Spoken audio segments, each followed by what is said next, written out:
sa akin nagmamahal, tutupad sa aking aral, Ama't ako'y nananahan.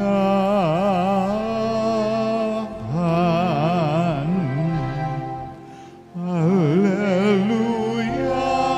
alleluia.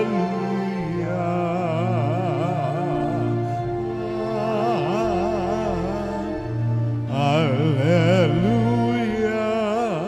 alleluia.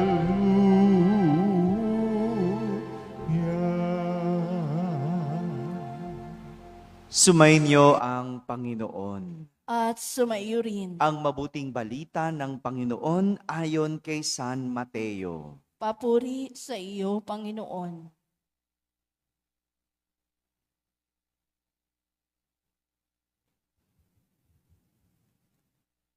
Noong panahong iyon, sinabi ni Jesus sa kaniyang mga alagad, "Pag-ingatan ninyo na huwag maging pakitang tao lamang ang paggawa ninyo ng mabuti. Kapag ganyan ang ginawa ninyo, wala kayong matatamong gantimpala buhat sa inyong amang nasa langit. Kaya nga, kapag naglilimos ka, huwag mo nang magkaingay ito, katulad ng ginagawa ng mga mapagpaimbabaw doon sa sinagoga at sa mga lansangan. Ginagawa nila ito upang purihin sila ng mga tao. Sinasabi ko sa inyo, tinanggap na nila ang kanilang gantimpala. Ngunit kung naglilimos ka, huwag mo nang ipaalam ito kahit sa iyong pinakamatalik na kaibigan, upang malihim ang iyong paglilimos, at gagantihan ka ng iyong amang nakakakita ng kabutihang ginagawa mo ng lihim. At kapag nananalangin kayo, huwag kayong tumulad sa mga mapagpaimbabaw. Mahilig silang manalangin ng patayo sa mga sinagoga at sa mga panulukang daan upang makita ng mga tao.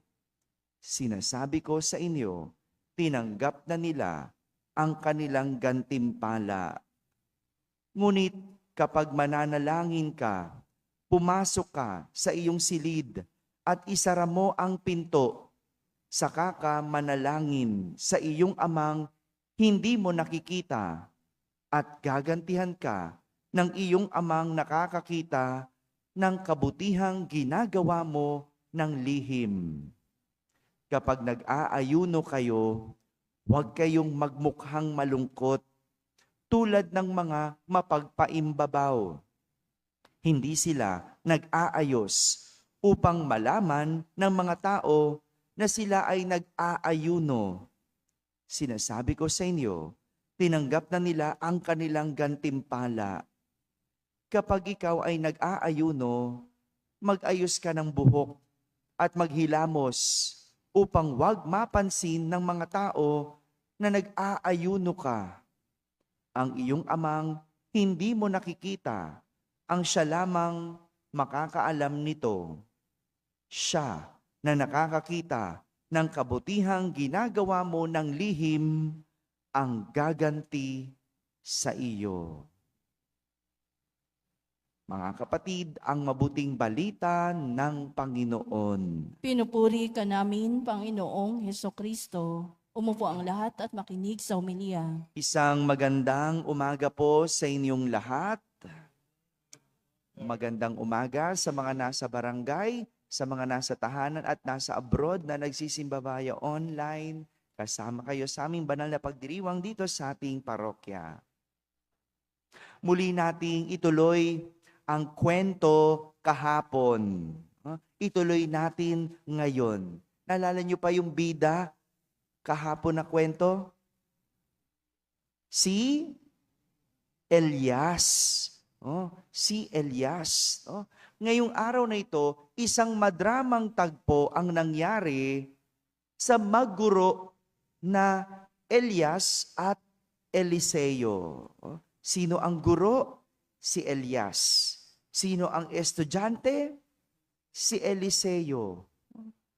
Matapos ang maraming nagawa ni Elias para sa Diyos, nang dahil sa kanyang pagsunod sa Diyos, nang dahil sa kanyang pagiging tapat sa Diyos, nang dahil sa kanyang pagiging lingkod ng Diyos, marami siyang nagawa para sa Diyos. At sa wakas, dumating na ang araw ng kanyang paglisan. Kaya naman, kasama si Eliseo, sila ay naglakad patungo sa Jordan, kung saan sila pinapupunta ng Panginoon. Tignan mo talaga, no? Si Elias hanggang sa huli ng kanyang buhay, sinunod pa din niya ang Diyos. Hanggang sa huli. Samantalang yung iba sa atin, kung kailan huli, doon na lang susunod sa Diyos. 'Di ba? No? Kung kailan may sakit na, doon gusto magsimba. No? Baliktad ang tao eh. No? Kung kailan matanda na, doon na lang maglilingkod. Kasi Father, wala na kaming ginagawa eh. Maglilingkod na kami. Nung malakas, hindi nagsisimba.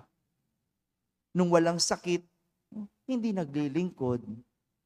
Si Elias, hanggang sa huli ng kanyang buhay, sumunod sa Panginoon.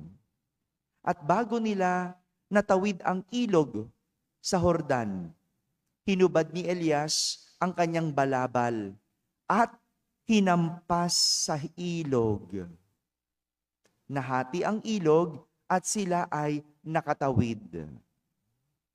Walang kaalam-alam si Eliseo na ang pagtawid na ginawa nila ay nangangahulugang paglipat o pagtawid mula sa dati niyang buhay patungo sa bagong buhay na nag-iintay sa kanya.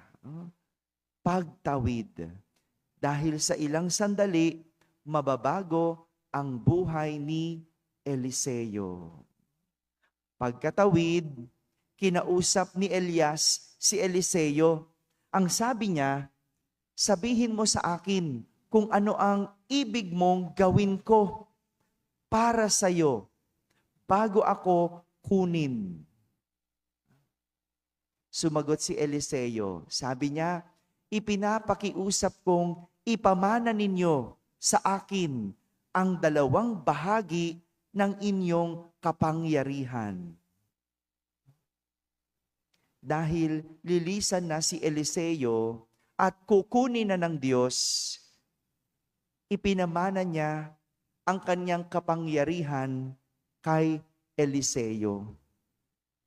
Ipinamana. Ang mana, alam natin, hindi hinihingi. Tama? Meron ba sa inyo humihingi ng mana? Wala. Bukod sa wala naman tayong mamanahin, di ba? Hindi talaga hinihingi ang mana. Hindi hinihingi. Ito'y iniiwan at kusang ibinibigay sa taong karapat-dapat. Di ba ganon? Kapag ikaw magulang, meron kang mga may iwan. Iisipin mo, kanino mo ipapamana? At ipapamana mo yon sa anak mong karapat-dapat. Yung marunong mag-alaga, yung pagyayamanin ang iniwan mo. Iiwan mo ba yan sa anak mong tamad? Bahala na kayo. Pero di ba, ganun ang mana. Hindi hinihingi, iniiwan sa taong karapat-dapat. At madalas, ang mana ay nagdudulot ng bagong buhay sa makakatanggap. Sa sitwasyon ni Eliseo, siya ay sinabihang humiling. Magaling.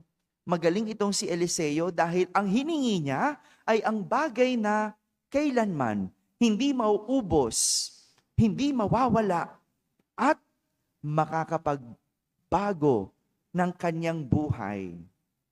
At ito ang kapangyarihan ni Elias na mula sa Diyos. Kung may isang bagay kang gustong mamana, ano ito? Hello? Ba't di kayo makasagot? Wala talagang mamanahin. O sige, ito na lang. Kung meron kang isang bagay na ipapamana, ano din ito? O yan. Wala. Utang. Papamana mo utang. O papamana mo sama na lang ng loob. Ganon, no? Yung aalis ka na lang sa mundo, wala ka man lang iniwan. Madalas, ang paalala ng ating mga magulang, ang edukasyon, ang tanging mapapamana sa atin. Nasabi ba yun ng magulang nyo? Yung edukasyon, o nasabi nyo ba yun sa mga anak nyo? Yung edukasyon, ang tanging mapapamana. Dahil ito yung bagay na kailanman hindi mauubos at hindi mawawala. Pero higit sa lahat, makakapagpabago ng buhay. Ano ang iiwan mo? Magandang tignan niyon. Magandang pagnilayan yon. Ano ang ating iiwan? Samantala sa ating ebanghelyo, kakaibang pamana ang iniiwan ni Jesus sa kanyang mga alagad. At ito ay ang kanyang pangaral. Sabi nga po ninyo, pangaral. 3, ang pangaral na ibinibigay ni Jesus sa kanyang mga alagad tungkol sa pananampalataya. 3, sabi niya, ito ay tungkol sa pagbibigay. Pagbibigay ng limos, pananalangin, at pag-aayuno. Lahat ito, itong 3 ito, gawain pang pananampalataya. At tinuturo ito ni Jesus na gawin ng lihim.